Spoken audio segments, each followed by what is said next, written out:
2 masters certificates, 2 masters degrees చేశాను.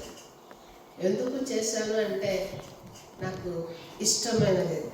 దావీదు చెప్పినట్లుగా నా ఆత్మ నీ కొరకు తృష్ణగొనుచున్నది. వాక్యాన్ని గురించినటువంటి తృష్ణ, దేవుని గురించినటువంటి ఆలోచన నాకు 6 ఇయర్ నుంచి వచ్చింది. నేను 6th ఇయర్లో ఉన్నప్పుడు మా ఫ్యామిలీ ఎవరు క్రిస్టియన్స్ కాదు.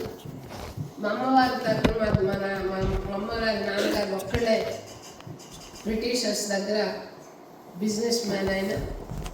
ఆయన ఒక్కడు మాత్రమే ప్రభు యేసుక్రీస్తుని నమ్ముకొని ఉన్నారు.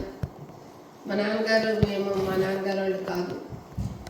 అయితే మా అమ్మగారింటికి 6 ఇయర్లో ఉన్నప్పుడు, అంటే ఫస్ట్ క్లాస్లో నేను జాయిన్ అయినప్పుడు సమ్మర్ వెకేషన్స్కి మా అమ్మమ్మ వాళ్ళ ఇంటికి వెళ్ళాం. అక్కడ ఒక అమ్మాయి పాట పాడింది, నైబర్స్ పాప.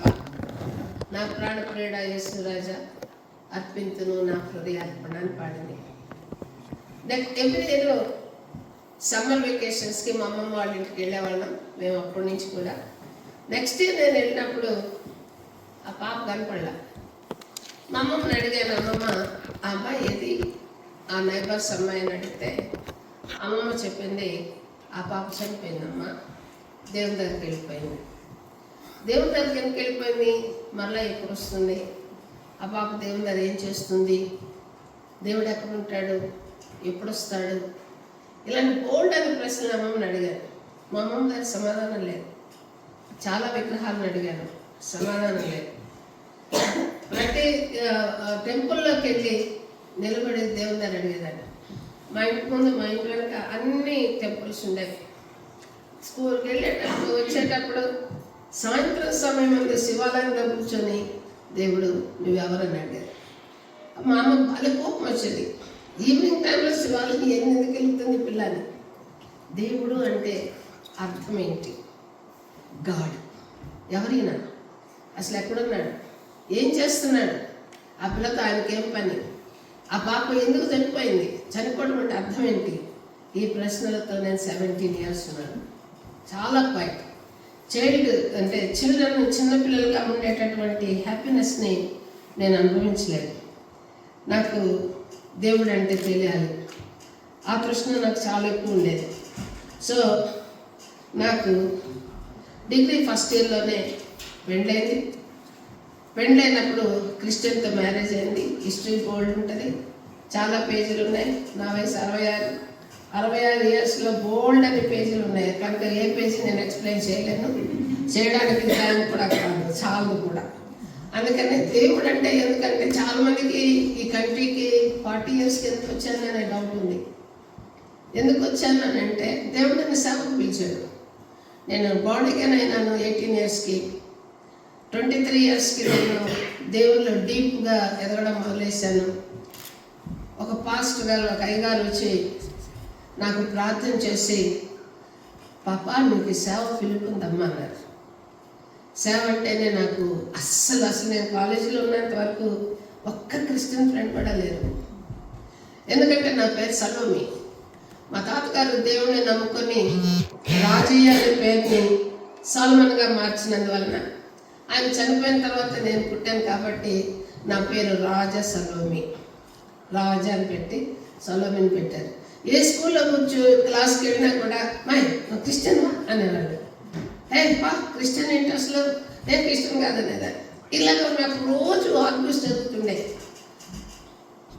ఎలిమెంటరీ స్కూల్స్లో మేము రిమోట్ ఏరియాలో ఉండేవాళ్ళం. మా నాన్నగారు రైల్ ట్రైన్ కంపెనీ బయర్, మంచి పొజిషన్లో ఉండేవాడు. సో నా ఒక్క పేరు మాత్రమే క్రిస్టియన్. మిగిలినందరూ హిందూ నేమ్స్ ఉండేవి. వాళ్ళందరూ కంఫర్టబుల్గా చదువుకున్నారు, నేను ఒక్కదాన్ని. చాలా అందరూ నన్ను క్రిటిసైజ్ చేస్తుండేవాళ్ళు. ఏంది నువ్వు బొట్లు పెట్టుకున్నావు, ఏంది నువ్వు టెంపుల్కి వెళ్తావు, నీ పేరు ఇలాగుందేంటి అలాగుందంటే అని ఊరికి ఇసుకిస్తుండేవాళ్ళు. అందుకంటే నాకు క్రిస్టియన్స్ అంటే కోపం, యేసుక్రీస్తు అంటే కోపం. అసలు యేసుక్రీస్తు ఎవరన్నా ఎందుకు చెప్పాల్సి వచ్చిందంటే, చాలామంది స్టూడెంట్స్ ఉన్నారు కాబట్టి, స్టూడెంట్గా ఈ కంట్రీకి నేను వచ్చాను కాబట్టి నేను కొంత 5 మినిట్స్ చెప్పి నేను వాక్యంలోకి వెళ్తాను. నేను స్టూడెంట్స్గా ఉన్నప్పుడు చాలా ఏరియాల్లో EU గ్రూపులు, చాలా గ్రూపులు ఉంటాయి. క్రిస్టియన్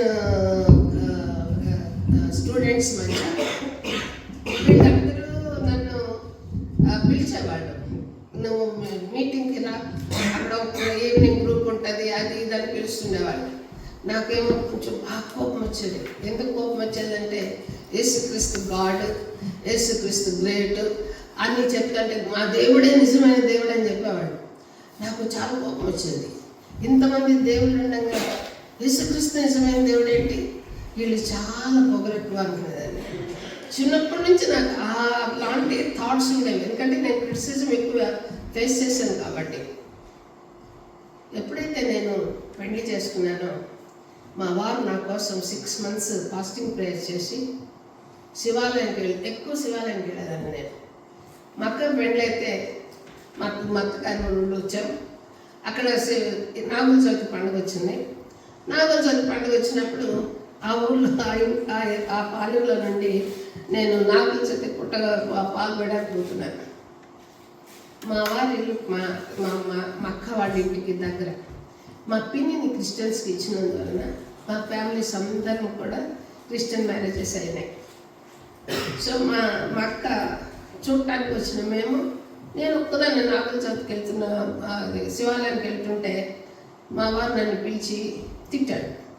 ఇది మా పాలెం, ఇది క్రిస్టియన్ పాలెం, ఈ పాలెం నుంచి శివాలయానికి పోవడానికి వీల్లేదు అని రోడ్డు మీద తిట్టాడు. నాకు కోపం వచ్చింది. నాకు కోపం వచ్చి నేను పోతే నీకేం అవసరం, నాకేంటి సంబంధం, నీకేంటి సంబంధం. సో నాతో ఆపుకైంది.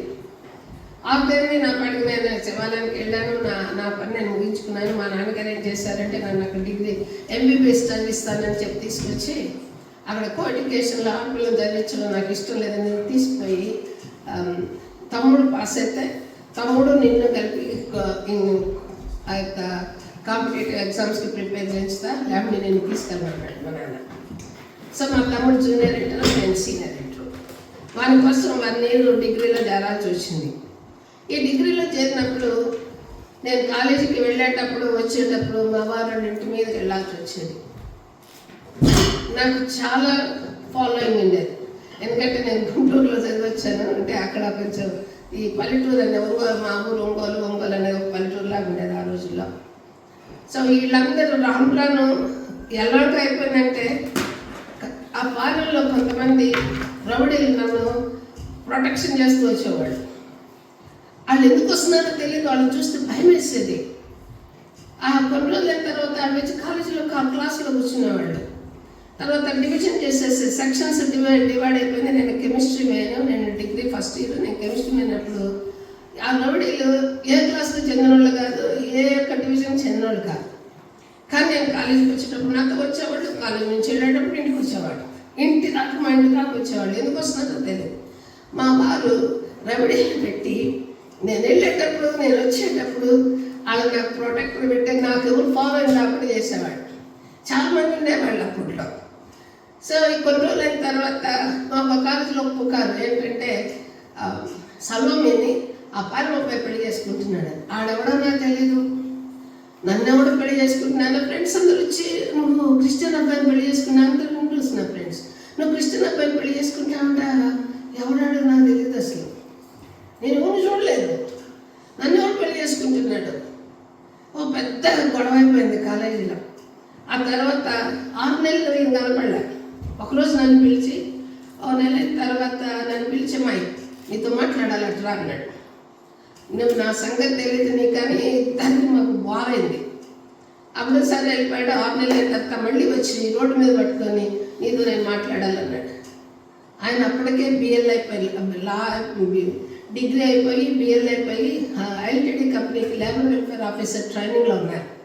నేనేమో అప్పుడే సీనియర్ ఇంటర్ అయిపోయి ఫస్ట్ డిగ్రీలో జాయిన్ అయ్యాను.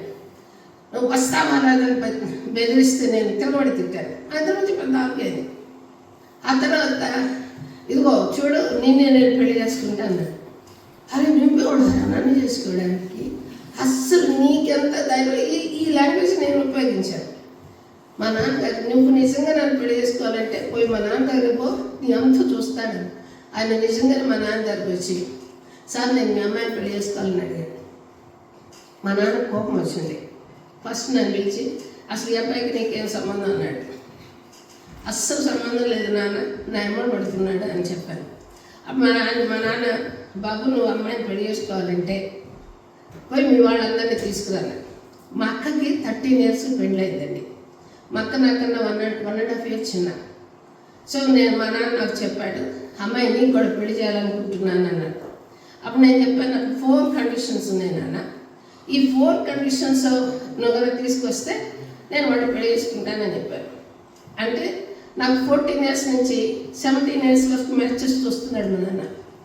ఎవడైతే నాకు చూడటానికి వస్తారో పెళ్లి చూపులకి వాళ్ళ ఇంటికి వెళ్ళేసి సీక్రెట్గా వాడు తాగకూడదు. నా కండిషన్స్ 4: తాగకూడదు, పేకడకూడదు, గర్ల్ ఫ్రెండ్స్ ఉండకూడదు, ఏ విధమైనటువంటి క్రియలు ఉండకూడదు. 4 conditions చెప్పాను మా నాన్నకి.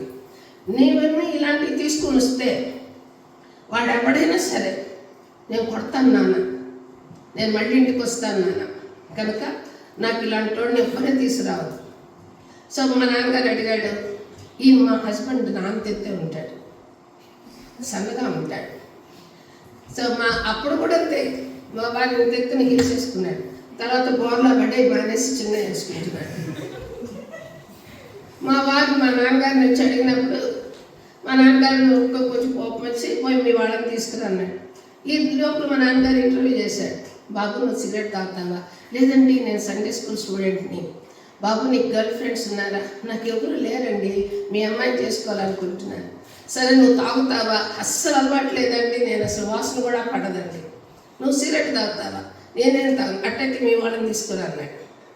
ఈయనేం చేశాడంటే 3 weeksలో వాళ్ళ అమ్మని, వాళ్ళ నాన్నని, పాస్టర్ని, పెద్దల్ని 21 మందిని తీసుకుని వచ్చాడు. 21 members. ఈ లోపల మా నాన్నగారు, మా అమ్మ వాళ్ళు రాయలసీమలో ఉండేవాళ్ళు. మా అమ్మని పిలిపించారు. మా అమ్మ ఎవరిస్తారు మధ్య చెప్పాలి అందుకే చెప్తున్నాను. మా అమ్మ వచ్చింది. మా నాన్నగారు దారిలో పోయేటప్పుడు వాళ్ళ ఇంటి ముందు ఆపి, ఈ చూడు ఈ అబ్బాయి మన అమ్మాయిని చేసుకుంటానని ఎవడబడుతున్నాడంట అన్నాడు. ఈ అబ్బాయికా? దానంత ఎత్తు కూడా లేదు, ఈ అబ్బాయికి మన పిల్లని ఇస్తావా? నో, నేను ఒప్పుకోను అని మా అమ్మ అడ్డం తిరిగింది. ఆయన ఏమో అందరిని వేసుకొని ఇంటికి వచ్చాడు. అప్పుడు వాళ్ళందరి ముందు మా అమ్మ ఏమందంటే, నో నో నో, నా పిల్లని ఇచ్చేదే లేదని మా అమ్మ. మా అన్నేమో మన ఇష్ట ప్రకారంగా చేస్తే వాడిని తనడమే కాకుండా లేనిపోని పొరుగు పోతుంది, ఆడి కర్మ మీద వాడు పడతాడు. ఎందుకంటే ఏ లక్షణాలు లేవంట. లక్షణాలు లేనివాడు ఇప్పుడు ఎవరు దొరుకుతాడు? ఈ అమ్మాయిని ఇచ్చి చేద్దామని పెళ్లి చేశారు చర్చిలో. నా పెళ్ళి అయిపోయింది. నాకు బ్యాప్టిజం కోసం చర్చిలో నీళ్ళల్లో ఉంటే ఎంత గొడవ జరుగుతున్నది కూడా. వాళ్ళు 5 generations క్రిస్టియన్స్. హిందూ బొట్టు పెట్టుకునే వాళ్ళంటే వాళ్ళకి పిచ్చుకోపం మా అత్తగారింట్లో. సో నేను బొట్టు పెట్టుకుంటాను, మేము అక్క నేను హిందూని అందుకని మా అత్తగారు అన్నారంట, ఆ అమ్మాయి కానీ ఇంట్లోకి వస్తే నేను బాగిలో దిగి చచ్చిపోతానందంట. సో మా వదిన గారు ఫారెన్ నుండి వచ్చి, నువ్వు సావద్దు, పెట్టద్దు, ఎలాగూ ఆ అమ్మాయి చక్కగా ఉంది కనుక ఈ అమ్మాయి కాపురం చేస్తుందో లేదో నమ్మకం లేదు కాబట్టి వదిలేసే చేసుకొని వాడి కర్మ వాడు అనుభవిస్తాడని. అలాగే నాకు పెళ్ళైంది. పెళ్ళైన తర్వాత నాకు చాలా క్వశ్చన్స్ ఉన్నాయి. క్రిస్టియన్స్ అసలు దేవుడు ఏంటి, వీళ్ళేంటి, వీళ్ళు ఆదివారం గుళ్ళకి ఎందుకు వెళ్తారు? చాలా ఏరియాలో కన్ఫ్యూజన్ ఉంది. ఈ కన్ఫ్యూజన్తో వాళ్ళ ఇంట్లో ఒక every monthly once Saturday prayer జరుగుతుంది. ఆ ప్రేయర్కి ఒక ఎవాంజలిస్ట్ వస్తుంది. ఆవిడేం చేశారంటే ఒకరోజు సాటర్డే, పాప ఇట్రా నీకు నేను ప్రేయర్ చేస్తాను. చూడండి నేను క్రిస్టియన్ కాదు, నాకు ప్రేయర్ వద్దు, నాకు వద్దు ప్రేయర్ అన్నాడు. అప్పుడు ఆమె లేదమ్మా నేను ప్రేయర్ చేస్తాను. వద్దండి నాకు ప్రేయరు అని అలాగే 3 నెలలు తప్పించుకున్నాను. పెండ్లైన 3 నెలలు తప్పించుకున్నాను. 3 నెలల తర్వాత ఆవిడ ఒకరోజు అంది, పాప ఇట్రా గట్టిగా చేపట్టుకొని నువ్వు ఒక్కసారి బైబిల్ది, నేను ప్రేయర్ చేయలే, బైబిల్ చదువుతాను. అప్పుడు నేను బైబిల్ ఓపెన్ చేస్తే ఆవిడ ఎస్కేల్ గ్రంథం 16th chapter చదివింది. ఏమనంటే, నీ తండ్రి అమోరీయుడు, నీ తల్లి హిత్తీరాలు, నువ్వు పుట్టినప్పుడు నీ 4 శుక్రం కోయబడలేదని చదివింది. అవును, వాళ్ళిద్దరు డిఫరెంట్ క్యాస్ట్, డిఫరెంట్. సో ఈ స్టోరీ ఇంటికి పోయినప్పుడు మీరు చదువుకోండి. ఎస్కేల్ గ్రంథం 16th chapter. నాకు మా నాన్నగారు ఎప్పుడు చెప్తారు, మా అమ్మ పుట్టినప్పుడు నేను పుట్టేటప్పుడు మా అమ్మకి ఫిట్స్ వచ్చాయంట. ఆ రోజుల్లో ఫిట్స్ అంటే మరి 66 years బ్యాక్ కండిషన్ ఎలా ఉంటుంది. బ్రిటిషర్స్ వాళ్ళు హాస్పిటల్లో ఉన్నప్పుడు ఆవిడకి కట్టేసి, ఫిట్స్ అంటే కొట్టుకుంటారు కదా కాళ్ళు చేతులు, కట్టేసి ఫోర్సెప్స్ వేసి పైపుని బయటకు లాగినప్పుడు బేబీకి ప్రాణం లేదు కాబట్టి ఓ బేసిన్ లేసి వరండాలో మా నాన్నగారు కూర్చుంటే ఆయన దగ్గర పెట్టి, ఈ బాబు చనిపోయింది కనుక మేము మీ మిస్సెస్ తాగుబతుకులో ఉంది, ఆమెను చుట్టానికి పోతున్నామని ఆ బయట బేసిన్ వేశారంట. ఒక ½ hour అయిన తర్వాత కదిలినట్లు అనిపించిందంట. ఆ తర్వాత ప్రాణం వచ్చి ఏడ్చానంట. అప్పుడు డాక్టర్ మా పరిగెత్తుకొచ్చి, లండన్ డాక్టర్ మా, ఆవిడ మెడికల్ గర్ల్ ఈ పిల్ల కనుక ఈ పిల్లని నాకే నేను సాక్కుంటానన్నాను. మెడికల్ గర్ల్ అయితే నేనే సాక్కుంటానని మా నాన్నగారు ఎప్పుడు నా స్టోరీ చెప్తారు. నా స్టోరీ బైబిల్ ఎందుకుంది? ఫస్ట్ ప్రశ్న. రెండోది, నా గురించి బైబిల్లో రాయబడిన స్టోరీ గురించి రాయబడిందంటే ఒకవేళ యేసుక్రీస్తు నిజమైన దేవుడా, ఆయనకి బైబిల్కి నాకు ఏంటి సంబంధం? ఇలాంటి ప్రశ్న మొదలైంది. తర్వాత 3 monthsకి ఆవిడ మళ్ళీ నన్ను పిలిచి ఒక్కసారి బైబిల్ చదువు పాప అంది. సరే, నేను బైబిల్ చదవడం రాదుగా. ఆమె బైబిల్ ఓపెన్ చేసి నేను ఓపెన్ చేసినప్పుడు ఐజాయా 66 చదివింది.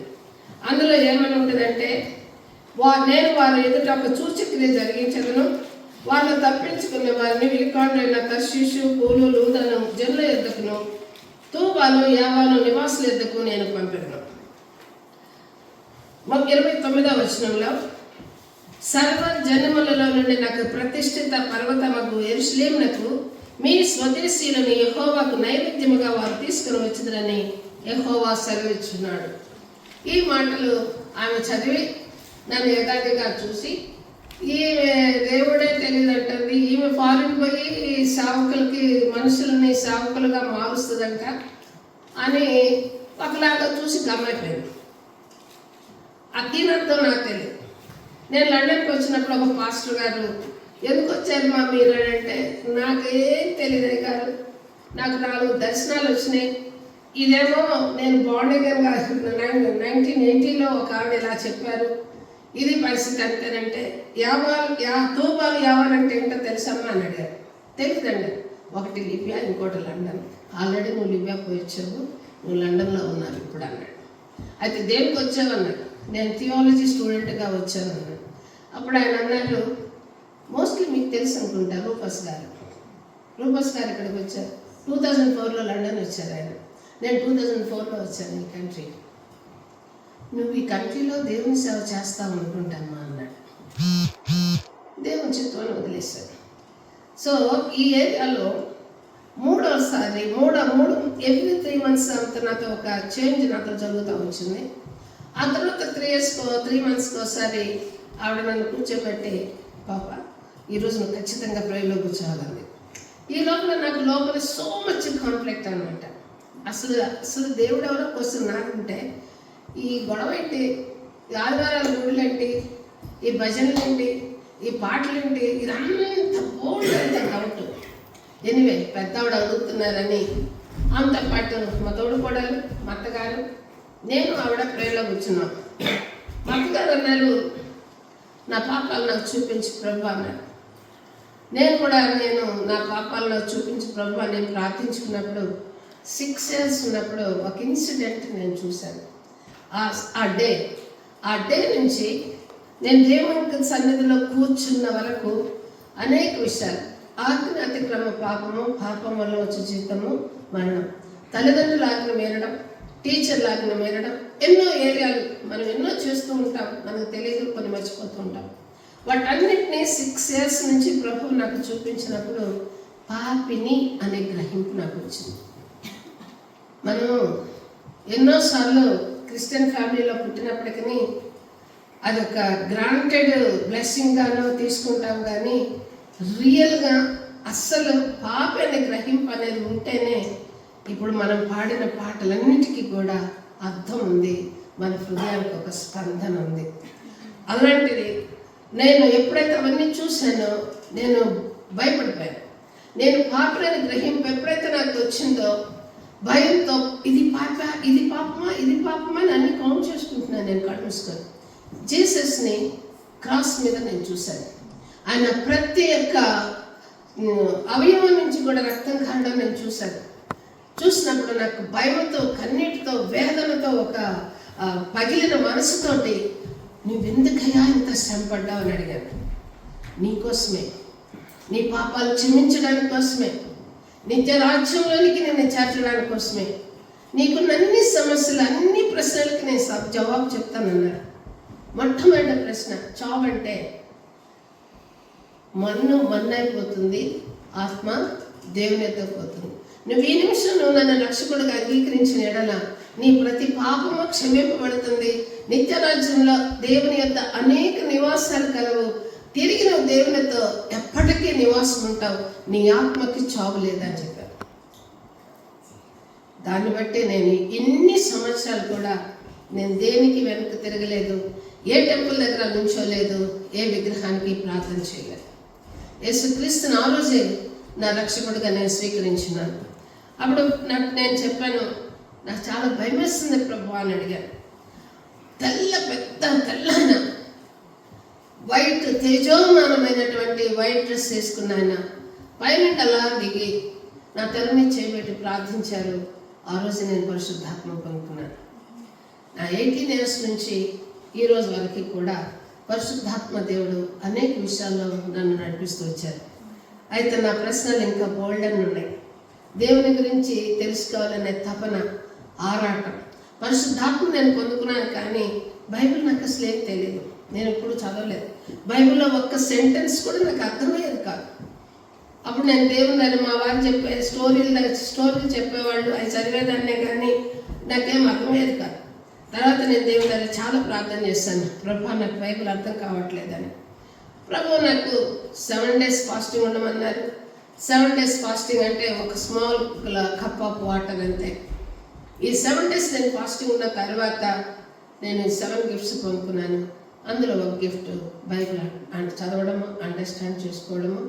అంత మాత్రమే కాదు, మైండ్ ఆఫ్ క్రైస్ట్, దేవుని మనస్సు మనతో ఏం మాట్లాడాలనుకుంటుంది, ఈ వరం ద్వారా ప్రభు నాకు అనుగ్రహించారు.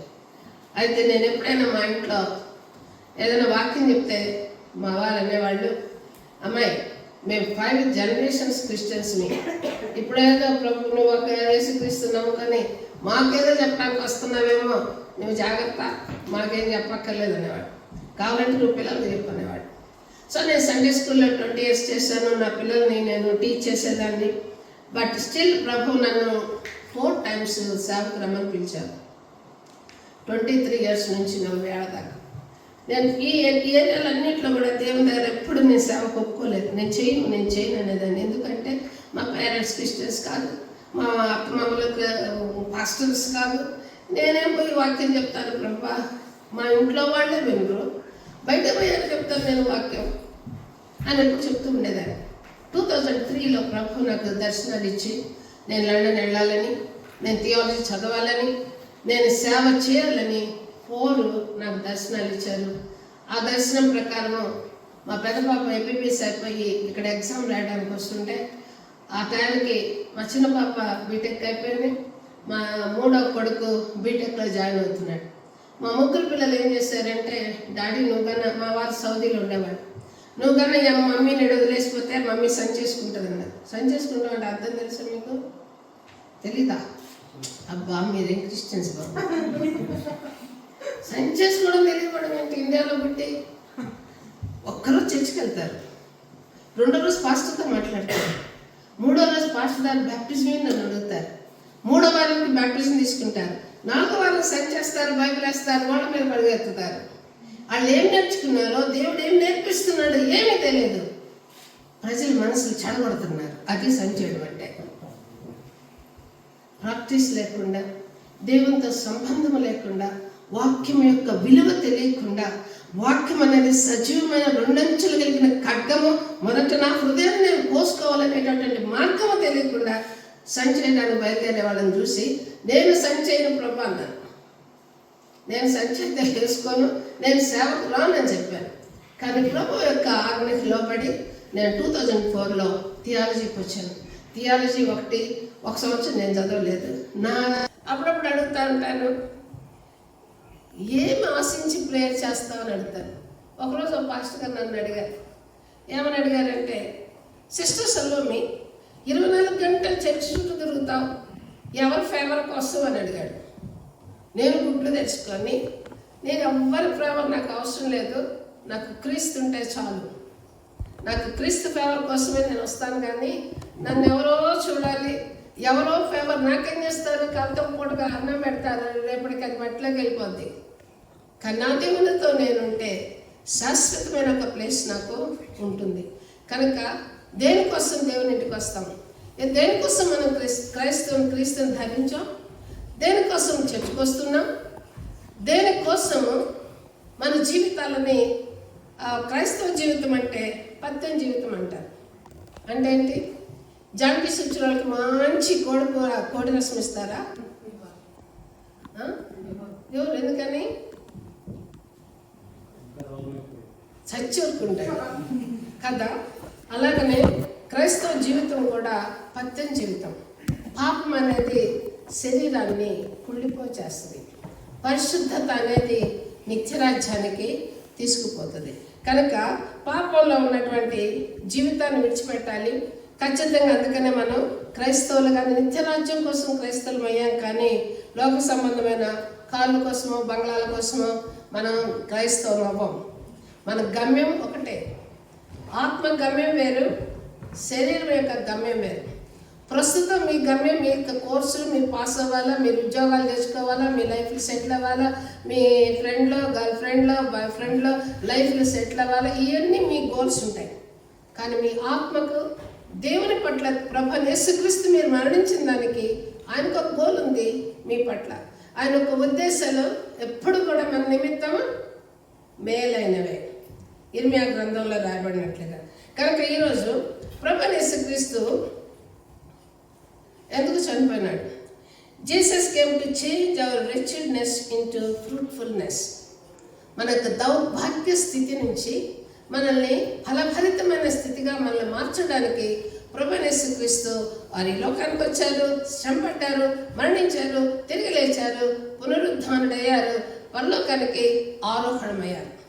కనుక ఈరోజు మన యొక్క దౌర్భాగ్య స్థితి అసలు ఉందా? ఎవరు దౌర్భాగ్యులు? ఎవరు దౌర్భాగ్య? మాట చదువుకున్నాను చూడండి. ఇర్మియా గ్రంథం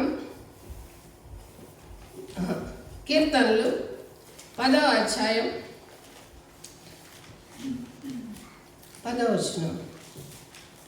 కాగా నిరాధారులు నలిగి పంపుదురు, వారి బలాత్కారము వలన నిరాధారులు కూలుదురు. చాలమ్మా, ఒక నిమిషం. మేము కదల్చబడము, 6వ వచనంలో, తరముల వరకు ఆపద చూడము అని వారు తమ హృదయంలో అనుకుందరు. వీరు ఎలాంటి క్రియలు చేస్తారంటే, తామున్న పల్లెల యందలి మాటు చోటలలో పొంచి ఉండి చాటైన స్థలంలో నిరాధారులను చంపుదురు. ఎవరు నిరాధారులు? వారు బాధపడి వారిని పట్టుకొని పొంచి ఉందరు. బాధపడి వారిని తమ వలలోనికి లాగి పట్టుకుందరు. నిరాధారులు నలిగి వంగుదురు. బలాత్కారం వలన నిరాధారులు కూలుదురు. అధికారం చేతిలో ఉన్నప్పుడు అది బలహీనులను ఏం చేస్తారు? అధికారం చొప్పున ఇష్టానికి అధికారాన్ని ఉపయోగించుకుంటారు. సెక్యులర్ వరల్డ్లో ఒకవేళ మన యజమానులు బలవంతులైనప్పుడు వాళ్ళ కింద పనిచేసేటటువంటి వారు నిరాధారులుగా ఉండొచ్చు. 200-300 సంవత్సరాల క్రితం నిరాధారులుగా కొన్ని తెగలని ఉంచుండొచ్చు. ఎక్సోడస్లో చూస్తే ఐగుప్తులు ఇశ్రాయేలుని వెట్టి చాకరీ చేయించుకుంటూ వాళ్ళ నిరాధారులుగా ఉంచవచ్చు. సో ఈ ఏరియాలో ఫిజికల్గా ఎవరి కింద అయితే బలమైన వ్యక్తుల కింద నలిగి కృంగిపోయి నిరీక్షణ లేక నిరాశతో నిస్పృహలతో ఉంటారో శరీరపరమైనటువంటి నిరాధారులు. ఇంకొక ఏరియాలో రోమీలకు రాసిన పత్రిక 7వ అధ్యాయం 8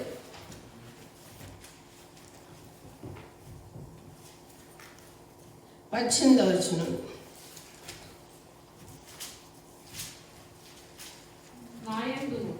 అనగా నా శరీరమందు మంచిది ఏది నివసింపదని నేను ఎరుగుదును. మేలైనది చేయవలనని కోరిక నాకు కలుగుచున్నది గాని దానిని చేయుట నాకు కలుగుటలేదు. నేను చేయగోరు మేలు చేయక చేయగోరని కీడు చేయుచున్నాను. చాలమ్మా, ఇది పాప నియమం. స్పిరిచువల్గా ఉండేటటువంటి దౌర్భాగ్య స్థితి ఏంటంటే, అపోస్తలుడైన పౌలు ఏమంటున్నాడంటే, నాలో ఒక పాప నియమం ఉంది. ఈ పాప నియమం ఏమంటుందంటే, దేవుడు చెప్పిన మాటలు లేదా వాక్యానుసారంగా నడవనియకుండా నన్ను ఏదో వెనకలాగుతుంది. చాలా వరకు మనం చాలామంది అందరము కూడా తప్పటడుగులు వేస్తాం. ఇన్ బిగినింగ్ చిన్న బిడ్డలు ఎలాగైతే తప్పటడుగులు వేస్తారో, విశ్వాసంలో ఎదిగేటప్పుడు మనం కూడా పడుతూ లేస్తూ ఉంటాం. ఒకరోజు ఉత్సాహం ఎలా ఉంటుందంటే, నేను చర్చికి వెళ్ళాలి, పాటలు పాడాలి, అది చేయాలి, ఇది చేయాలని కుతూహలం ఉంటుంది. నెక్స్ట్ వీక్ ఏమనిపిస్తుంది, అబ్బో నా శరీరంలో కొంచెం నెమ్మది లేదు, ఈరోజు కొంచెం రెస్ట్ అనిపిస్తుంటుంది. మూడో రోజు ఏమనిపిస్తుంటుంది, ఫ్రెండ్స్ అంటారు, అరే రోజు చర్చికి పోతాం, ఈ ఒక్క రోజుకి బయట తిరిగి అంటారు. సో డిఫరెంట్ జీవితాల్లోనికి ఎక్స్పీరియన్సెస్ గుండా పోయేటప్పుడు మనము ఆత్మలో దౌర్భాగ్యం అవుతాం. పాప నియమానికి నిరాధారులుగా ఉండిపోతాం. దైవ నియమం ఏమంటుంది?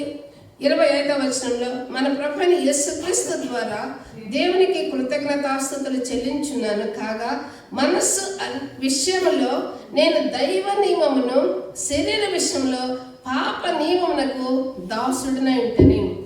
కనుక ఆత్మ నియమం ఏంటి? 8వ వచనం, 8వ అధ్యాయంలో, కాబట్టి ఇప్పుడు క్రీస్తు యేసునందున్న వారికి ఏ శిక్షావిధి లేదు. క్రీస్తు యేసునందున్న జీవమునిచ్చు ఆత్మ యొక్క నియమము పాప మరణముల నియమము నుండి నన్ను విడిపించును. అపోస్తలుడైన పౌలు అంటున్నాడు, పాప నియమం ఏంటి?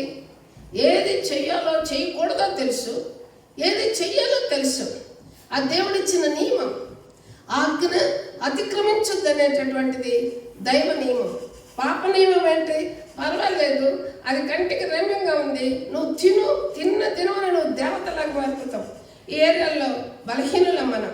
అందుకనే మన బలహీనతని, మానవుని యొక్క బలహీనతని స్టేజీలో బొమ్మలు పెట్టి, బొమ్మలు డ్రెస్ వేసుకోగానే, ఒక అందమైన సినిమా యాక్టర్ బొమ్మ డ్రెస్ వేయగానే ఈ అమ్మాయిలందరూ కూడా ఈ చీర కట్టుకుంటే నేను అవసరం అయిపోతాను అనుకుంటాను. అందుకని ఏం చేస్తారు, అందమైన చీరల్ని ఆ బొమ్మలకు తగిలించేస్తారు, సేల్స్ అయిపోతుంటాయి. బట్టలన్నీ ఎరగదీసుకొని విప్పేసుకొని ఆడేదో 6 ప్యాక్స్ 7 ప్యాక్స్ 12 ప్యాక్స్ కూడా చూపిస్తారు. ఆడు బాయ్స్ అందరూ ఏమనుకుంటారు, ఓహో నేను బట్టలు విప్పేసుకొని తిరిగితే ఇలా ఉండేదని మా టైంలో అనుకునేవాడు. ఇప్పుడు మీరు కాదు, ఇప్పుడు ఉమెన్ 6-7 ప్యాక్లు చూపిస్తామనే స్టేజ్కి సొసైటీ మారిపోయింది. పాప నియమం అనేది ఎక్కువైపోయింది. నేను ఎవరిని క్రిటిసైజ్ చేయట్లేదు, మీ అందరూ ఫుల్ డ్రెస్ వేసుకున్నారు, కానీ మీ జోలికి నేను రావట్లేదు. ఇండియా వచ్చాను మొన్ననే, 4 రోజులైంది ఇండియా నుంచి వచ్చి.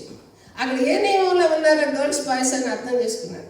దేవుని స్తోత్రం. అయితే ఆత్మ నియమం ఏంటి? దేవుని యొక్క క్రీస్తునందున్న వారికి ఏ శిక్షా విధియో లేదు. కనుక దౌర్భాగ్యం ఎలా ఉంది? పాపపు స్థితిలో ఉంటే మనం క్రీస్తులో నుండి విడిపింపబడినప్పటికీ క్రీస్తు యొక్క వాక్ను అనుసరించి నడవకపోవడం వల్ల మనం దౌర్భాగ్యము.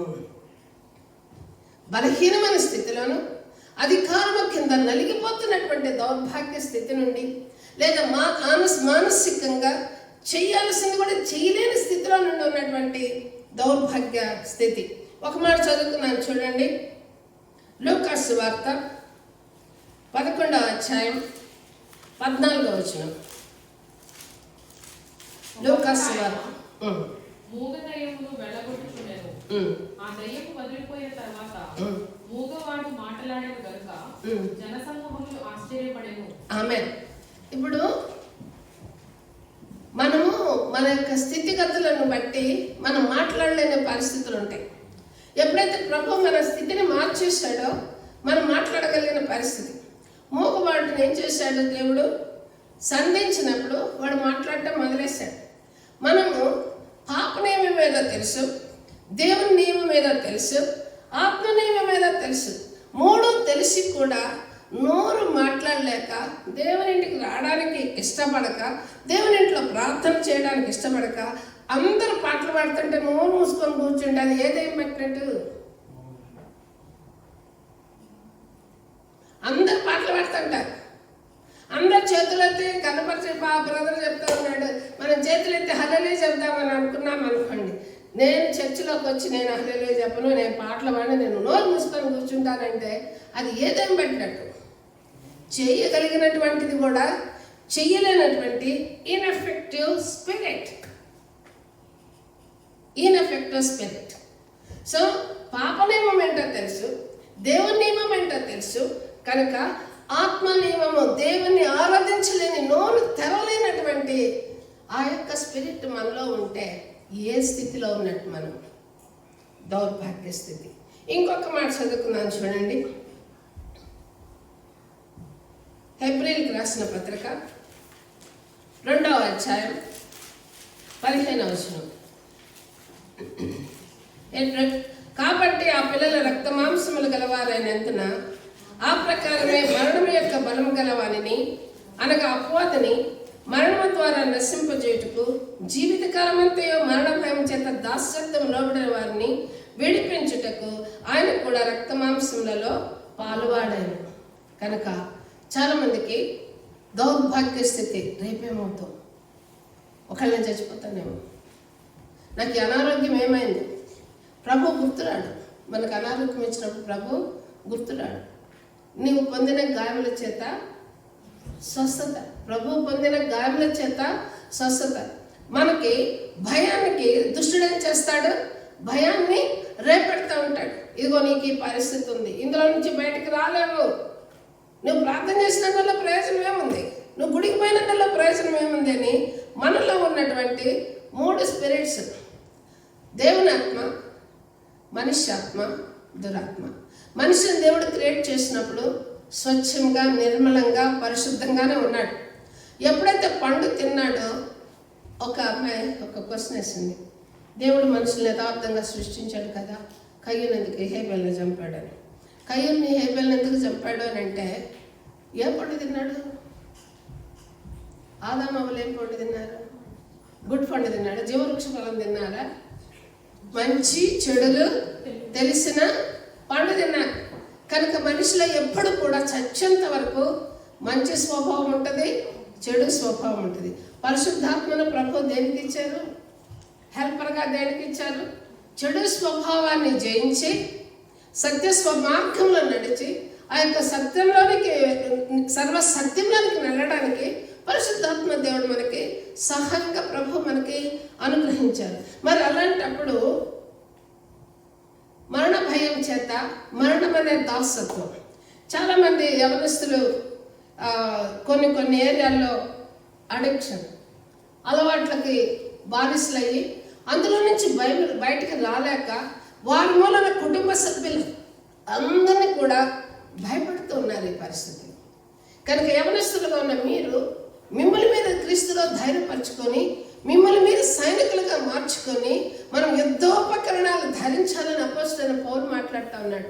యుద్ధోపకరణాలు ధరించుకొని మనం పోరాడినది దురాత్మ సమూహంతో కనుక వాటిని జయించి మీ కాళ్ళ క్రింద దొక్కి అనేకులకు దారి చూపించే వాళ్ళు యవనస్తులు. అదండి యవనస్తుల యొక్క మెయిన్ డ్యూటీ.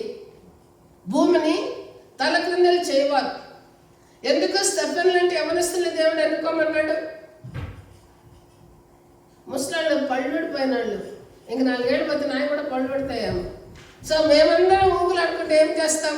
యవనస్తులు ధైర్యంగా నడవగలిగి, పరిగెత్తగలిగి, రోధించగలిగి, నిలువు మోకాళ్ళేసి ప్రార్థన చేసి వాళ్ళ కుటుంబాన్ని విడిపించుకొని సమాజానికి విడిపించగలిగినటువంటి వారుగా ఉండడం కోసమే, దౌర్భాగ్య స్థితి నుంచి లేవనెత్తడానికి కోసమే ప్రభువైన యేసుక్రీస్తు లోకానికి వచ్చారు. ఆయన మరణించారు, ఆయన తిరిగి లేచారు. ఆ యొక్క సర్వోన్నతమైన స్థలములలో ఆయన కూర్చుండి మనల్ని కూర్చోబెట్టడానికని ఆయన వెయిట్ చేస్తున్నాడు.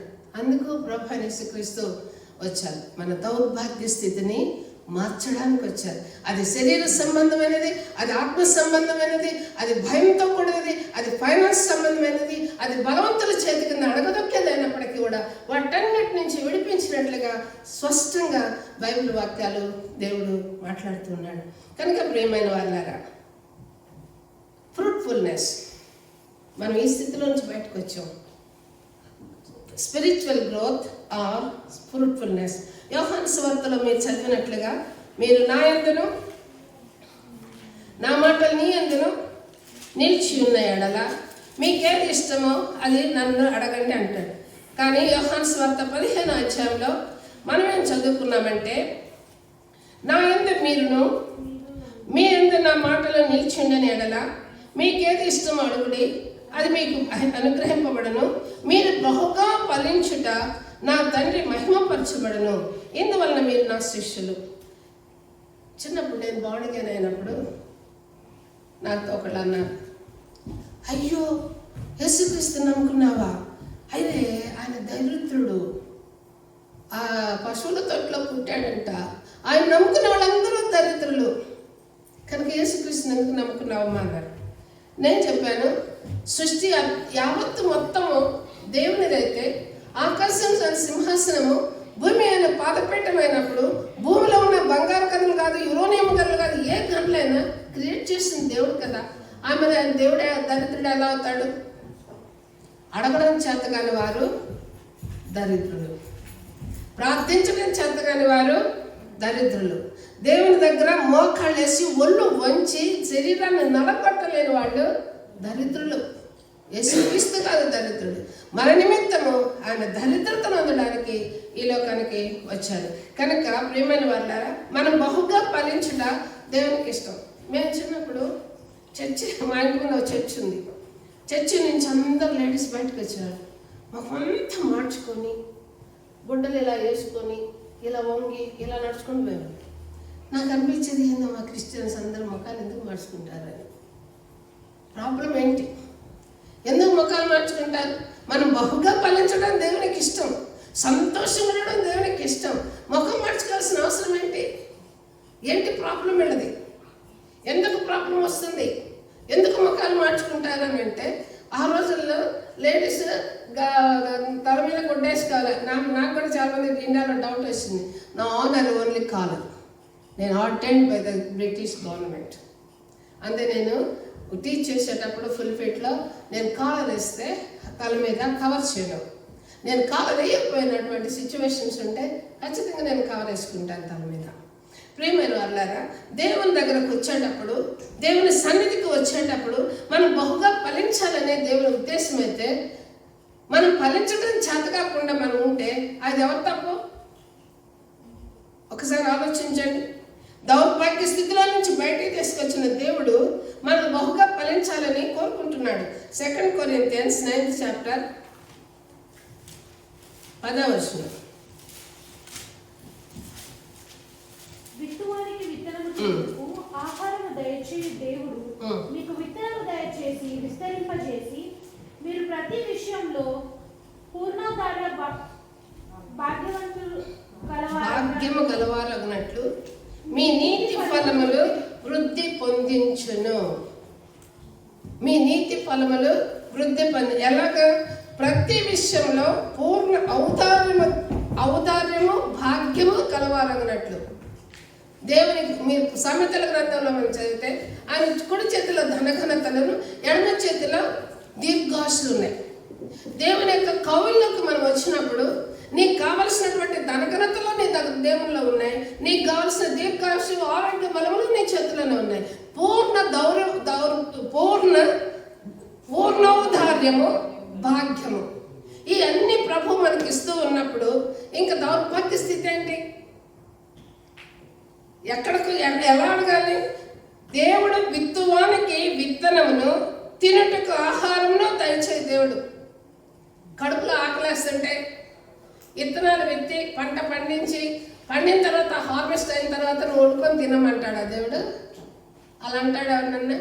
స్టూడెంట్స్ మాత్రం ఖచ్చితంగా అంటాడు, నువ్వు ఇక్కడికి వచ్చింది దేనికి? నువ్వు రాగానే ప్రొఫెషనల్ జాబ్ ఏం రాదమ్మా, నువ్వు కష్టపడిపో, కాలేజీకి పో, అసైన్మెంట్స్ రాయి, అది సక్సెస్ చేసుకో, పాస్ అవ్వు, పిఎస్డబ్ల్యూ తీసుకో, ఆ తర్వాత నువ్వు ప్రొఫెషనల్ జాబ్కే చెయ్యి. కనుక విత్తువానికి విత్తనము, తినువానికి ఆహారము, నీకు ఏ ఏ భాగ్యం కావాలో వాటన్నిటిని కూడా వాటి వాటి సమయం చొప్పున ప్రభు నీకు ఇస్తాడు. కనుక అసలు నువ్వు ఎక్కడి నుంచి వచ్చావు, ఎక్కడ పోతున్నావు, నీ నీడేంటి, నీ నీడిని దేవుని దగ్గరికి ఏ విధంగా తీసుకొస్తున్నావు?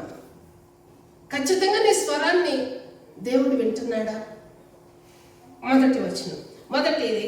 రెండవదిగా మనం చదువుకున్నప్పుడు ఎఫెసీయులకు రాసిన పత్రిక 4వ అధ్యాయం 15వ వచనం. ఎఫెసీయులకు రాసిన పత్రిక 4 ప్రేమ కలిగి సత్యము చెప్పుచు క్రీస్తు వలె ఉండుటకు మనం అన్ని విషయములలో ఎదుగుదుము. ఆమేన్. ఎదుగుదాము. ఎందుకు ఎదుగుదాము? ఆయన మన చక్కగా ఆయన శరీరంలో మనల్ని అమరుస్తున్నారు కాబట్టి ప్రేమను కలిగి సత్యం చెప్పచ్చు. ఈ రోజుల్లో నిన్ను క్రైస్తవుడు అని చెప్పుకోవడానికే సిగ్గుపడే పరిస్థితుల్లో సమాజం మారిపోతుంది. అవునంటే అవును, నీ మాట అవునంటే అవును, కాదంటే కాదు ఉండాలి.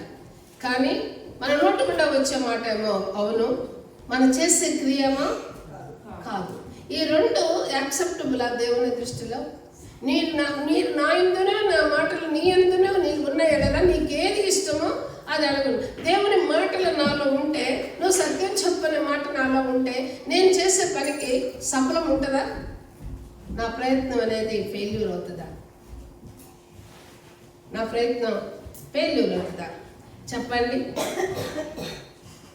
ఫ్రూట్ఫుల్నెస్, మనం చేసే క్రియలన్నిట్లోనూ ఫ్రూట్ఫుల్నెస్, మనం మాట్లాడే ప్రతి మాటలను. మూడవది, మన యొక్క హృదయంలో నుండి వచ్చేటటువంటి ప్రతి ప్రేమ. ప్రేమలో స్వార్థపూరితమైన ప్రేమ ఉందా? స్వార్థరహితమైన ప్రేమ. క్రీస్తు ఎందుకు చనిపోయాడు? మనందరము నిత్యరాజ్యానికి వెళ్ళిపోతే, పరిశుద్ధతలోనికి నడిస్తే ఆ క్రీస్తుకి కిరీటం పెడతారా ఈ లోక ప్రజలు ఎవరన్నా? ఆయన ఉద్దేశం ఏంటి? ఏ ఒక్కరూ నశించక నిత్య జీవంలోనికి వెళ్ళడము. ఆయన స్వార్థరహితంగా మన కోసం ఆయన సాక్రిఫైస్ చేశాడు. మొదటి దశలోనికలకు రాసిన పత్రిక 3వ అధ్యాయం 12-13 వచనాలు. మరియు మన ప్రభు అయిన యేసు తన పరిశుద్ధులందరితో వచ్చినప్పుడు మన తండ్రి అయిన దేవుని ఎదుట మీ హృదయములను పరిశుద్ధత విషయమై అనింద్యమైనవిగా ఆయన స్థిరపరచుటకై మేము మీ ఎడల ఎలాగ ప్రేమలో అభివృద్ధి పొంది వర్ధిల్లుచున్నామో, అలాగే మీరును ఒకరి ఎడల ఒకడును మనుషులందరి ఎడలను ప్రేమలో అభివృద్ధి పొంది వర్ధిల్లునట్లు ప్రభువు దయచేయునుగాక. ఆమేన్. మూడో ఏరియాలో ఫ్రూట్ఫుల్నెస్ అంటే దేవుని ఎదుట మీ హృదయములను పరిశుద్ధత విషయమై అనింద్యమైనవిగా. ప్రభు వచ్చేటప్పుడు తన సంఘము మచ్చడాగు ముడత కళంకం లేని సంఘముగా ఉండడానికి దేవుడు కోరుకుంటూ ఉన్నారు.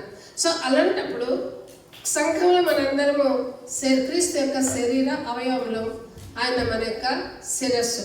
సో ఆయనలో ఉన్నటువంటి మనము ఒక పక్కేమో క్రీస్తుని ధరించి, ఇంకో పక్కేమో నిందకు ఇతరులు మనల్ని నిందించేలాగా మనకు ప్రవర్తన ఉంటే మనం ఏ విధంగా ఫలభరితంగా ఉంటామో క్రైస్తవ సమాజంలో.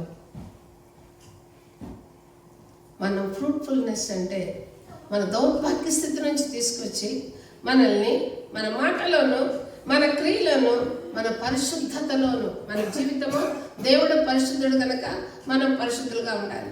పరిశుద్ధత లేకుండా ఎవరు దేవుణ్ణి చూడరు. దేవుని వాక్యాలు మనతో మాట్లాడుతూ ఉన్నాయి. కనుక క్రీస్తుని కేవలము శరీర అవసరాలకే మనం ఆధారపడుతున్నామా? పరలోక సంబంధమైనటువంటి జీవితము ఆధారపడుతున్నాం. నేను ఇక్కడ ఒక ఇన్సిడెంట్ చెప్తాను. మా బంధువులకు ఆయన చర్చికి రాడు. మేమందరం చర్చికి వెళ్తాం. ఆయన భార్య, ఆయన పిల్లలు, మేము, మా కుటుంబం అందరం వెళ్తుంటాం. ఆయన గేట్లో నిలబడి ఉండేవాడు.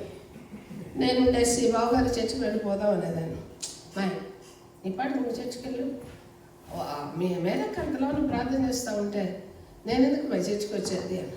ఎలా బాబు గారు, మీ మేరక్క అలా పైకి వెళ్తూ ఉంటే నేను ఆ కొంగు పట్టుకొని ఆమెతో పాటు అలా పైకి ఎగురుతాను అన్నాడు. కానీ రక్షణ ఎవరితో వాడదే కదా, ఎలా ఎగురుతారు ఎలాగ బావగారు అని ప్రతి వారం మా ఇద్దరు జరిగేది. కానీ విషయం ఏంటంటే ఆమె ఇక్కడే ఉండగానే ఆయన వెళ్ళిపోయాడు ఉంటే, మరి ఎలా కొంగు పెట్టుకొని వెళ్ళాడో లేకుంటే అక్కడ ఏ ప్లేస్లో ఉన్నాడో వెళ్ళేంత వరకు తెలియదు. అది వెళ్ళినప్పుడు చూడాలి. కానీ మీరెవరు కొంగుల కోసం ఎదురు చూడబాకండి. దేవుడు ఏమంటున్నాడు, మిమ్మల్ని పరిశుద్ధతలో అనింద్యముగా స్థిరపరచుటకు. దీనిలో ఫ్రూట్ఫుల్ ఉండాలి, దీనిలో ఫ్రూట్ఫుల్నెస్ ఉండాలి. మన ఫలభరితమైన పరిశుద్ధ జీవితం ఉండాలి. ఇది లేకుండా నేను క్రీస్తులో ఉన్నాను, నేను చర్చ అయిపోతున్నాను, అయినా నాకు ఇది కాలేదు, నాకు అది కాలేదని నువ్వు హృదయపూర్వకంగా దేవుని సన్నిధికి వస్తే ప్రభు సమీపంగా నిలబడి అమ్మా ఏం కావాలి అని అడుగుతాడు. నీ మనసులో ఏదో పెట్టుకుంటే దేవుడు అంతా నిలబడి చూస్తూనే ఉంటాడు. కనీసం కన్నీళ్ళు కూడా తొడవడం. నీ ఎప్పటికీ హృదయాన్ని తగ్గించుకుంటావో, పరిశుద్ధంగా నీ హృదయంతో దేవుని సన్నిధిలో ప్రార్థన చేస్తాడు, సెకండ్ కూడా ఆలస్యం చేయడు ప్రభు. ఇమీడియట్గా నీ హృదయానికి సేద తీరుస్తాడు. 4వ ఏరియాలో ఏప్రిల్కి రాసిన పత్రిక 6వ అధ్యాయం 1-2 వచనాలు. ఫ్రూట్ఫుల్నెస్. కాబట్టి నిర్జీవ క్రియలను విడిచి మారు మనసు పొందుటయు, దేవుని అందరి విశ్వాసమును బాప్టిజములకు వచ్చిన బోధయు, హస్త నిక్షేపణమును, మృతుల పునరుద్ధానమును, నిత్యమైన తీర్పును అని పునాదిని మరలా వేయక క్రీస్తుని గురించిన మూలోపదేశం అని సంపూర్ణ మట్టుకు సాగిపోదు. ఓల్డెన్ డేస్లో స్కూల్స్ కాలేజెస్లో ఎప్పుడు వినబడే మాట ఏంటో తెలుసా? రక్షణ పొందారా, రక్షణ పొందారా అని అడుగుతారు. పొందేం చేయాలా లేదని నేను పొందేం చేయాలా? రక్షణ గురించినటువంటి స్వభావము నాకు నీలో కనబడాల. నువ్వు రక్షణ పొందావంటే నీ భాష మారాలా. నువ్వు రక్షణ పొందావంటే నీ ప్రేమను ఇతరులు చూడాలా. నీ రక్షణ పొందావంటే నీ సత్క్రియలు నేను కళ్ళతో చూడాలా. నేను నిన్ను వెంబడించాలా. అపోస్తలుడు పౌలు అంటాడు, క్రీస్తుని నేను వెంబడించినట్లుగా మీరు నన్ను వెంబడించండి. ప్రియమైన వాళ్ళారా, మన రోడ్తో చెప్పుకుంటే కాదు, మన క్రియ ద్వారా సొసైటీని క్రీస్తు వైపు మనం ఆకర్షించాలి. మనం 10 మాటలు కాదు 1000 మాటలు చెప్పినా ఎవరు రక్షణలోకి రారు. కానీ ఒక చిన్న ప్రేమపూరితమైనటువంటి చిన్న సహాయానికి దేవుని ఎందుకు కృతజ్ఞత కలిగి ఉండాలి. లాభానికి వచ్చే వాళ్ళైతే వీళ్ళ దగ్గర నేను మేలే పొందుకోవాలి, నేను లాభాన్ని పొందుకోవాలి అన్నప్పుడు దేవుడు వాళ్ళని లెక్క అడుగుతాడు. వాళ్ళు వేరు, వాళ్ళ ప్రతిఫలం వేరుగా ఉంటుంది. కనుక ఈరోజు 5వ భాగంగా 1 పేతురుకు రాసిన పత్రిక 2వ అధ్యాయము 2వ వచనం. రక్షణ విషయంలో ఎదుగు నిమిత్తము పాలను అపేక్షించడి, మనుషుల చేత విసర్జింపబడినను దేవుని దృష్టికి ఏర్పరచబడినదేనైనా అమూల్యమును సజీవునైన రాయకు ప్రభువునద్దకు వచ్చిన వారై. మనం ఎందుకు వచ్చాము? దేవుని దగ్గర అడుగుతుంటాం కదా. దేనికి వచ్చామంటే ఆయన యొక్క మందిరముగా కట్టబడుతున్నాం, సజీవమైన రాళ్ళగా ఉంటున్నాం. ఆయన యొక్క మనల్ని పిలిచిన మన గుణాతిశయమును ప్రచురించే నిమిత్తము మనం రాజులము, మనం యాజకులము. దేనికి రాజులము అంటే ఆంధ్రప్రదేశ్ వెళ్ళడానికో, లండన్లో స్కాట్లాండ్ వెళ్ళడానికి కాదు. నీ శరీరాన్ని నిలబెట్టడానికి, నీ శరీర క్రియలను కంట్రోల్లో పెట్టుకోవడానికి, నీ శరీర ఆశలని నీ చేతుకుండా పెట్టుకొని దేవుని చిత్తం చేయడానికి. పిల్లలు ఎలా ఉంటారంటే, కాలేజీలో ఐశ్వర్య రాయాలంటే ఒక అందమైంది నాకు 100 మందికి ప్రేమ కలిగేస్తుంది. అయ్యా నేనే అమ్మాయిని చేసుకోవాలి. ఒక పిల్లవాడికి ఎవరికైనా ఆడి కారు లేకుంటే కొత్తగా వచ్చింది బీవాడీతో స్టూడెంట్ కాలేజీకి వచ్చాడు అనుకో, ఆడపిల్లలందరికీ ఏమనిపిస్తుంది? అయ్యే బాబాయ్ వీడిని పెళ్ళే చేసుకోవాలనిపిస్తుంది. సో వీటితో కూడా క్రీస్తు కోసం వస్తే మాకు ఒక అబ్బాయి ఉండేవాడు. మా అంకుల్ గారికి తెలుసలేదు. అంకుల్ గారు పోయి, బాబు నువ్వు కాలేజీ ఎందుకు చర్చి మానేస్తావు, కొన్ని రోజుల నుంచి రావట్లేదు అన్నాడు. ఆ అబ్బాయి చెప్పాడు, అంకుల్ నేను ఏం చేసేది పాటలు పాడతారే హిల్సాంగ్. అంకుల్ నేను హిల్సాంగ్కి వెళ్తున్నాను అంకుల్. అవునా, ఎందుకయ్యా అంటే హిల్సాంగ్లో తెల్ల పిల్లలు దొరుకుతారు. ఖచ్చితంగా. అలాగే మనం దేవుని దగ్గరకు వస్తే అసలు మనం ఎందుకు వస్తున్నామంటే రక్షణ విషయమై ఎదుగు నిమిత్తము వాక్యం అనే పాల కోసం రావాలి. ఈ వాక్యం మనల్ని ఏం చేస్తుంది? దేవుని యొక్క రాజ్యానికి, ఆయన యొక్క సజీవ రాళ్ల వల్లే ఉండటమే కాకుండా దేవుని యొక్క గుణాతిశయములు ప్రచురించలాగిన మన భాషను మారుస్తుంది. దేవునికి స్తుతి ఘనత మహిమ కలుగును గాక. లేట్ అయిపోతుంది, లాస్ట్ వాక్యం చెప్తున్నాను నాయన. 2 Peter 3rd chapter 14th verse. ప్రియులారా, వీటి కొరకు మీరు కనిపెట్టువారు గనుక శాంతము గలవారై ఆయన దృష్టికి నిష్కళంకులు కాదు, నిందారహితులు కాదు కనబడినట్లు జాగ్రత్త పడి. ఆమేన్. నేను ఇండియా నుంచి వచ్చిన తర్వాత యవనస్తులను కోరుకునేది ఏంటంటే, యాజ్ ఏ ఎల్డర్గా మనం ఎన్నుకునేటప్పుడు ఎవరిని ఎన్నుకోవాలి, ఎందుకు ఎన్నుకోవాలి? మన నెక్స్ట్ జనరేషన్ని బిచ్చగాళ్ళుగా చేస్తున్నామా? మన నుండి వచ్చే నెక్స్ట్ జనరేషన్ని కాళ్ళ మీద నిలబడే వాళ్ళుగాను, ప్రభుత్వం యొక్క అన్ని ఏరియాల్లో కూడా ధైర్యంగా ఉండగలిగేటటువంటి సమాజాన్ని, సొసైటీని నిర్మాణం చేస్తున్నామనే విషయాన్ని తెలుసుకొని మీరు మీ తల్లిదండ్రులకు నేర్పించవలసిందిగా కోరుతున్నాం. డబ్బులు ఇస్తే అమ్ముడుపోతే పాస్టర్లు ఎలాగా? ఒక ఏరియాలో ఒక పాస్టర్స్ మీట్లో మాట్లాడేటప్పుడు, ఆంటీ ప్రభుత్వం కూలాలన్నా ప్రభుత్వం నిలబడాలన్నా ఎవరో తెలుసా అన్నారు ఒక పాస్టర్. ఎవరండి అని అంటే, స్పెషల్లీ మన తెలుగు రాష్ట్రాల్లో పాస్టర్లు అండి అన్నాడు. పాస్టర్లు అంట మీనింగ్ మీకు అర్థమవుతుందేమో. ఇక్కడ ఏమనుందంటే, నిష్కలంకులుగాను నిందారహితులుగాను కనబడినట్ల శాంతము గలవారై ఉండాలి అని అంటున్నాడు. సో ఒక్కసారి నేను రివైజ్ చేస్తున్నాను. ఎక్కడ మన ఫ్రూట్ఫుల్నెస్ అంటే, ఫ్రూట్ఫుల్నెస్ మన యొక్క భాషలోను, what we speak in pure heart, in your perfection, the words which you speak, knowledge and your blameless life. ఏరియాలో కన్నా 7 ఏరియాల్లో కన్నా మనం దేవుని యందు సరిగా ఉంటే మనం ఫలించుట దేవునికి ఇష్టం. ఎప్పుడు చెప్తాను, స్పెషల్లీ ఈ వెస్టర్న్ కంట్రీస్లో, ఈ లండన్లో, ప్రపంచం మొత్తం సువార్త వెళ్ళిన లండన్ ఇది. ఈ దేశంలో పాలు తేనెలు ప్రవహించే వాక్యము నువ్వెంతగా నేర్చుకోవాలంటే అంతగా ఉంది. ఎంత పరిశుద్ధుడిగా ఉండాలంటే అంత పరిశుద్ధతని ఈ యొక్క గాలే నీకు నేర్పిస్తుంది. నీవు ఎంతగా సుధమ కుమారాలాగా పుచ్చుకోవాలనుకుంటావో అంతకన్నా కూడా కుళ్ళిపోయిన, ఇక్కడ యాపిల్స్ని చూసారో లేదో, వికారంగా కుళ్ళిపోయిన రోడ్ల మీద పడి ఉంటాయి. అందుకనే కారణం అవుతుంది మన జీవితం. మనం వచ్చినటువంటి పరిస్థితి ఏంటి?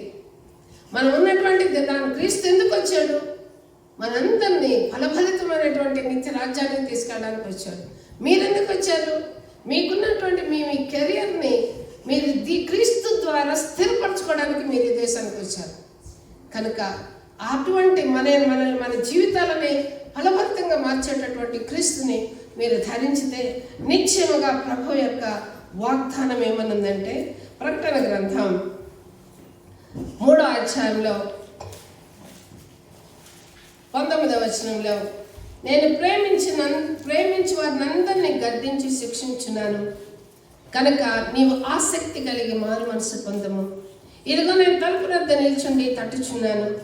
ఎవడైనా నా స్వరం విని తలుపు తీసినలా నేను అతనికి వద్దకు వచ్చి అతనితో నేనును నాతో కూడా అతడును భోజనము చేయను. కనుక ప్రియమైన వాళ్ళారా, మనం వచ్చిన స్థితిని మర్చిపోవద్దు. స్వార్థంతోనో ఈ రోజుకి అవసరం తీరితే చాలని దేవుణ్ణి టెంపరీగా, లేదంటే ఈ ఎగ్జామ్ ఒక్కటి పాస్ అయితే ఒక్కసారి పాస్ అయితే చెక్ చేయి ప్రభా, ఒక్కసారి. లైఫ్ అంతా ఎగ్జామ్స్ ఉంటాయి. ఇవి ఎంటర్ అయ్యారు జీవితంలో. ఎగ్జామ్స్ ఒక కాలేజ్ అనే జీవితంలోకి ఎంటర్ అయ్యారు. లైఫ్ అనేది ఎవ్రీడే ఛాలెంజ్. ఎవ్రీడే ఛాలెంజెస్ ఎదుర్కోవాలి. ఈ ఛాలెంజెస్లను ధైర్యంగా సక్సెస్ఫుల్గా జయకరంగా ముగించాలంటే దేవుని యొక్క సహాయం కావాలి. పరిశుద్ధాత్మ దేవుడు నిత్యము మీకు తోడండి. ఆయన ఉద్దేశం నెరవేర్చబడేంత వరకు కూడా మీకు సఫలపరిచినట్లుగా నా యొక్క ప్రార్థన. మనందరం లేచి నిలబడదాం.